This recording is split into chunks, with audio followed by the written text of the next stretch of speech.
Varicose veins కి సరైన చికిత్స కోసం సంప్రదించండి ఎవిస్ హాస్పిటల్. అమ్మ నమస్తే. నమస్తే అమ్మా. అమ్మ సాధారణంగా మంత్రం జపిస్తే మంచి ఫలితాలు ఉంటాయని చెప్తూ ఉంటారు. అవునమ్మా. కానీ మరి అందరూ మంత్రాలతో జపించలేకపోతారు. కొంతమంది మాత్రమే ఉచ్చారణ కానీ లేకపోతే ఆ జపించే విధానం కానీ తెలుసుంటుంది. అవునమ్మా. ఎలాంటి ఫలితాలు ఉంటాయమ్మా? అంటే ప్రతి ఒక్కరూ నేర్చుకోవాల్సిన అవసరం ఉందా?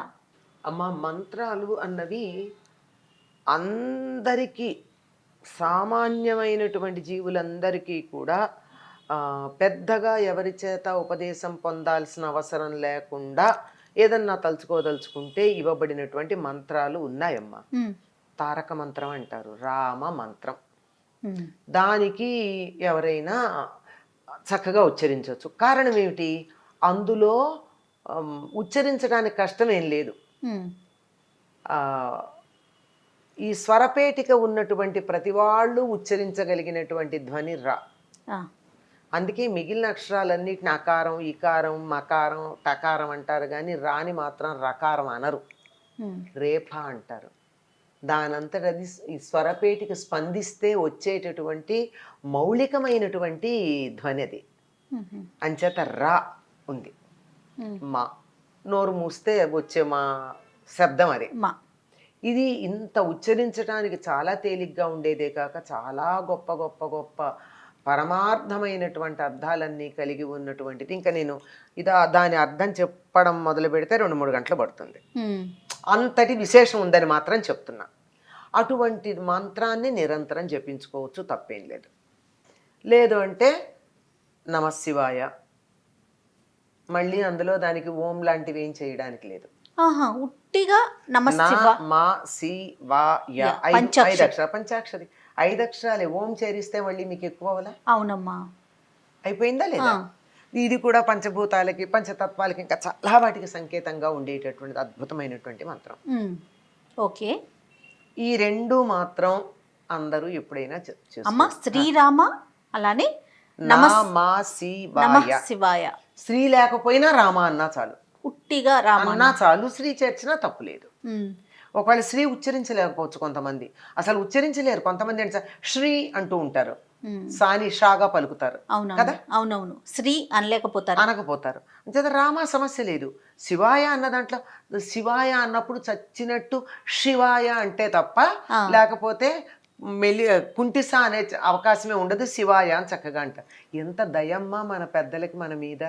అందరూ చాలా తేలికగా ఉచ్చరించగలిగిన మంత్రాలు ఇచ్చారు. ఇంకా అంతకన్నా పెద్దవైతే ఉచ్చారణలో తేడా వస్తుంది. అసలు ఉచ్చారణ అంటారు చాలా మంది. ఉచ్చారణ తప్పు, ఉచ్చారణే అనాలి. అక్కడ ఒత్తు లేదు, చాకి ఒత్తు లేదు. అక్కర్లేని చోట ఒత్తులు పెడతాం, కావాల్సిన చోట ఒత్తులు పెట్టాం. ఉదాహరణకి ప్రొనౌన్సియేషన్ అంటాం, నౌన్ పలికి. అసలు ప్రొనౌన్సియేషన్ తప్పు, ప్రొనౌన్సియేషన్ ఇంగ్లీష్లో కూడా. అసలు ఉచ్చారణకి సంబంధించిన 2 పదాలనే సరిగ్గా ఉచ్చరించాం మనం, అటు ఇంగ్లీష్ కానీ ఇటు తెలుగు కానీ. ఇట్లాంటిది మంత్రాలు తప్పు చదివితే ఎంత ప్రమాదం ఉంటుంది. అందువల్ల ఎవరైనా ఆ మంత్రాన్ని స్పష్టంగా అక్షర దోషాలు లేకుండా, అక్షరమే కాదమ్మా, దీర్ఘము, హ్రస్వము, ఎక్కడ ఉదాత్త అనుదాత్త స్వరితాలు అంటే ఎక్కడ పెంచాలి స్థాయి, ఎక్కడ సమంగా ఉండాలి, ఎక్కడ కిందకు ఉండాలి, వీటన్నిటిని చూసుకుని మరి ఎక్కడ విడదీయాలి, ఎక్కడ కలపాలి, ఇవన్నీ చూసుకుని స్పష్టంగా ఉచ్చరించి మంత్రాన్ని సిద్ధి పొందినటువంటి వారి దగ్గర ఉపదేశం తీసుకుని అంత స్పష్టంగా ఉచ్చరిస్తే ఫలితం ఉంటుంది. పుస్తకాల్లో చదివి ఎక్కడో విని స్క్రీన్ మీద చూసి చేస్తే అంత సరిగా ఎక్కడుంటుంది. ఉదాహరణకి చెప్తాను నేను. ఫలితం అంటారు అందరూ. ఫలితమా? కాదు కదా, ఫలితం అనాలి. మరి ఫలితం అని పలికి నాకు ఫలితం ఏమంటే దేవుడు ఇస్తాడా? ఇవ్వడు. అంటే అయ్యో దేవుడికి జాలి లేదా అంటే, జాలి ఉన్నది కనుకే నువ్వు ఫలితం అనకుండా రామ అంశాలు ఇస్తానంటున్నాడు. ఎందుకు కష్టమైన కష్టమైన పనులకు వెళ్ళడం దేనికి? ఆ పనులు కష్టమైన పనులు, వాటి దగ్గరికి ఎందుకు ఎడుతున్నావు? తేలిగ్గా మాట్లాడండి. ఎవరితోనో పోటీ, వాళ్ళు చేశారు నే చేయాలి, వీళ్ళు చేశారు నే చేయాలన్న తాపత్రయం తప్ప ఇంత తేలికైన ఉండగా ఎందుకు వెళ్ళినట్టు? అందువల్ల అంత స్పష్టంగా ఫలితం అనడమే అలవాటయ్యి ఫలితం అనకుండా ష అనకుండా ఉమ్. స అనకుండా ష పలకగలిగితే మిగిలిన చాలా వాటి జోలికి వెళ్ళట్లా నేను. కొన్ని మాత్రమే. ఇది మాత్రమే బాగా అందరూ అంటూ ఉంటారు కనుక చెప్తున్నా. ఇవన్నా లేనటువంటి వాళ్ళు పెద్ద పెద్ద మంత్రాలు మేము చదువుతాం అని పెడితే ఎటువంటి ఫలితం ఉంటుంది? ఎందుకు ఉండదండి అంటే ఉండదు. ఎందుకు ఉండదు అంటే కొన్ని మంత్రాలకు అసలు అర్థాలు లేవు. ఉహుం. అర్థం తీస్తే డిక్షనరీలో ఇది ఒక దొరకదు మనకి. బీజాక్షరం అని ఉంటుందే తప్ప మంత్రానికి అర్థమే ఉండదు. ఉమ్. ఎందుకు అర్థం ఉండదు అంటే అదంతా కోడ్ లాంగ్వేజ్. మరి ఎలా అర్థం చేసుకోవాలమ్మా? అర్థం చేసుకోనక్కర్లా. మంత్రం నీకు ఆ చదివితే చాలా? ఆ మంత్రాన్ని అంత స్పష్టంగా ఆ మంత్ర అధిష్టాన దైవం పేరేదో చెప్తారు కదా, ఆ. ఆ దైవాన్ని మనసులో పెట్టుకుని ధ్యానం చేస్తూ ఈ మంత్రాన్ని ఉచ్చరిస్తే సరిపోతుంది. ఎట్లా, ఉమ్. ఎందుకు ఇట్లా, దీనికి ఇలా కోడ్ లాంగ్వేజ్ అని ఎందుకు అన్నారు? అందుకే మంత్రం రహస్యం అంటారు. రహస్యం అంటే తీసుకెళ్లి బీరువాలో దాచిపెట్టి ఎవరన్నా వస్తే ఇట్లా దాచిపెట్టేసి కొంగు కింద పెట్టి అని కాదు అర్థం. It is coded. ఆ కోడింగ్ ఎందుకని అలా జరిగిందమ్మా? ఎలా ఉంటుంది కోడింగ్ అంటే, ఉదాహరణకి నేను మీకు ఏదైనా మెయిల్ పంపించాలనుకున్నాను. ఉమ్. మీ మెయిల్ ఏదో ఉంది, ఆ, మెయిల్ ఐడి ఉంది. మెయిల్ ఐడి ఉంది. ఆ మెయిల్ ఐడిలో నేను అక్కడ డాట్ పెట్టలా, రాదు కదా. రాదుగా. రాదుగా. దాన్ని మనం మామూలు భాషలో ఏమంటాం, ఫుల్ స్టాప్ అంటాం. మెయిల్ ఐడిలో ఏమంటున్నాం, దాన్ని డాట్ అంట. డాట్ అంటున్నాం, లేదా హ్యాష్ అంటున్నాం, @, లేదా అంటున్నాం. అంటున్నాం, లేదంటే అండర్ స్కోర్ అంటున్నాం, అవును. లేదంటే డాష్ అంటున్నాం, లేదంటే అపాస్ట్రఫీ అంటున్నాం. దీనికి ఏమన్నా అర్థాలు ఉన్నాయా? లేదు కదమ్మా. అదొక లాంగ్వేజ్ అంతే. అంతే. ఆ లాంగ్వేజ్ మన భాషకు సంబంధించింది కాదు. అది కంప్యూటర్ మాత్రమే డీకోడ్ చేయగలదు. ఎస్, అవును, అవునా? కరెక్టేనమ్మా. అవునా? ఆ. నాకు దాని డీకోడింగ్ నాకు సంబంధం లేదు. నాకు నీకు మెయిల్ కావాలి అంటే నీ మెయిల్ ఐడి నేను తీసుకుంటే చాలు. నేను అది కొడితే దీనికి అర్థం ఉండొచ్చు, ఉండకపోవచ్చు. చాలామంది మెయిల్ ఐడీలు రకరకాలుగా పెట్టుకుంటే అసలు పేరు ఉచ్చరించడానికి కూడా రాదు. దేనికి అది విడివిడి అక్షరాలు నువ్వు పలకాలే తప్ప దాన్ని మొత్తం చదువుదామంటే ఎట్లా కుదురుతుంది? అవును. ఏమిటేమిటో పెడతారు, డబల్ టీలు, డబల్ ఎస్లు, డబల్ ఎల్లు పెడతారు. ఏమొస్తుంది? ఏం అర్థం? అది ఉచ్చరించలేం కదా, ఎట్లా వెళ్ళింది? అంటే ఉన్నది మనకి ఉన్నట్లుగా తెలిసిన ఒక చిన్న యంత్రమే దానికి సంబంధించినటువంటి, నేను ఇక్కడి నుంచి అక్కడికి భావాన్ని ప్రసారం చేయాలంటే ఒక టెక్నికల్గా ఒక కోడ్ లాంగ్వేజ్ వాడాం కదా. అవును. ఇక్కడి నుంచి ఎక్కడికి, ఆ. ఇక్కడి నుంచి ఎక్కడికో పంపాలంటే ఎంత కోడ్ లాంగ్వేజ్ ఉండాలి? ఎంత బాగా చెప్పారమ్మా. కోడ్ లాంగ్వేజ్ ఉండాలా వద్దా? అవును, ఖచ్చితంగా ఉండాలి దీన్ని బట్టి.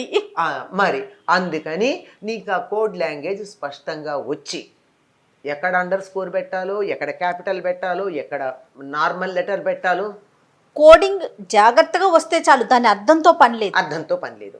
అర్థంతో ఎక్కడ పని వస్తుందంటే, ఆ. ఈ ఏ దేవత గురించి నువ్వు ఈ మంత్రం చేస్తున్నావో ఆ దేవతకి సంబంధించిన ముందు ఒక ధ్యానం ఏదో ఉంటుంది ప్రతి అవును, మంత్రానికి. అవును. ఆ మంత్రానికి ముందున్న ధ్యానంలో ఈ దేవత యొక్క లక్షణాలు ఉంటాయి. దానికి అర్థం తెలుసుకుని ఈ మంత్రం జపించేటప్పుడు ఆ దైవాన్ని తలుచుకుని మనసులో నిలబెట్టుకుని ఈ మంత్రం చేస్తే ఫలితం ఉంటుంది. ఓహో. నేను ఇన్ని చేశానండి ఫలితం లేదు అంటే నువ్వు ఉచ్చారణలో ఎక్కడ దోషం చేసావో. అలాంటప్పుడు మీరన్నట్లుగా చాలా సులువుగా మాట్లాడే విధంగా రామా కానీ, శివ నమశివాయ కానీ, ఇలాంటివి ఇంకా కొన్ని ఉన్నాయట. అమ్మ సేమ్ అంటే పెద్ద పెద్ద మంత్రాలకి వచ్చినంత ఫలితమే దీనికి కూడా ఉంటుందా మరి? అసలు అద్భుతమైన ఫలితం ఉంది, తప్పు చెప్పే కన్నా సందేహం లేనే లేదు. రామ మంత్రానికి ఉన్నంత ఫలితం మరి దేనికి లేదా. ఇందాక చెప్పాక దాని గురించి మాట్లాడాలంటే 2-3 గంటలు పడుతుంది. అంత గొప్పది అది. శివుడు పార్వతికి ఉపదేశం చేసినటువంటి మంత్రం. ఆ మంత్రానికి తారక మంత్రం అని పేరు. తారకం అంటే తరింప చేసేది. ఈ సంసార సముద్రం నుంచి మనని దాటి మోక్షం ఇవ్వగలిగినటువంటిది. విష్ణు సహస్రనామం చదివినంత ఫలితం వచ్చేది. అబ్బా, అద్భుతం. కేన ఉపాయేన అని అడుగుతుంది పార్వతీదేవి. అందరూ సహస్రనామం చదవలేరు, ఏం చెయ్యాలి అంటే ఏమని చెప్తారు అప్పుడు? శ్రీరామ రామ రామేతి రమే రామే మనోరమే. మనోరమే అంటే శివుడికి భార్య, ఆయన మనసుకు సంతోషం కలిగించే ఓ పార్వతి అని చెప్తున్నాడు అనమాట ఆయన. సహస్రనామ తత్తుల్యం రామనామం అని చెప్పాడు. మరి అటువంటి ఒక్క మంత్రం ఇంత సులువుగా మన మీద దయతో, మన మీద అపారమైనటువంటి కరుణతో, ప్రేమతో మనకి ఇవన్నీ అందిస్తే కష్టమైన దాన్ని కడతారు ఏంటమ్మా? ఇప్పటికే మీరు అర్థం కాదు. అన్నట్లుగా ఆ. వేరే వాళ్ళు చేసేస్తున్నారు, నేను అది- ఇది చేయలేకపోతున్నాను. రజోగుణం, ఆ. తమో గుణం, అది. ఇవి బాగా వ్యాప్తి చెంది ఉన్నాయి. సాత్వికంగా ఉంటే ఇది చాలమ్మా. సాత్వికతని అలవాటు చేసుకోవాలమ్మా. మీరు అన్నట్లు మంత్రాల దగ్గర నుంచి, ఉమ్. దేవుడి దగ్గర నుంచి, తినే ఆహారం దగ్గర నుంచి మరీ ముఖ్యంగా ముఖ్యంగా అక్కడి నుంచే వస్తుంది అంతా. ఇది soft, sweet, happy, light. Light అంటే 2 రకాలు, ఆ. తేలిక, వెలుగు, ఎస్, అలా ఉండాలి. తప్పకుండా అమ్మా, తప్పకుండా ఖచ్చితంగా ప్రతి ఒక్కరూ అనుసరించాలి, అవలంబించాలి కూడా. ఏదన్నా ఒక ప్రత్యేకమైన ఫలితం కోసం చాలా కష్టమైనటువంటి క్లిష్టమైనటువంటిది, ఏ దేశం కోసమో, రాజ్యం కోసమో, ప్రపంచం కోసమో, లేదా ఇప్పుడు ఉన్నటువంటి పాండమిక్ పోవడానికో ఏదన్నా చేయాలంటే తత్సంబంధమైన ప్రత్యేకమైన ఉంటాయి. వాటిని బాగా తెలిసినటువంటి వాళ్ళ దగ్గర, గురువర్యుల దగ్గర, గురువుల దగ్గర తెలుసుకోవాలి. అద్భుతం. నమస్తే అమ్మా. నమస్తే అమ్మ.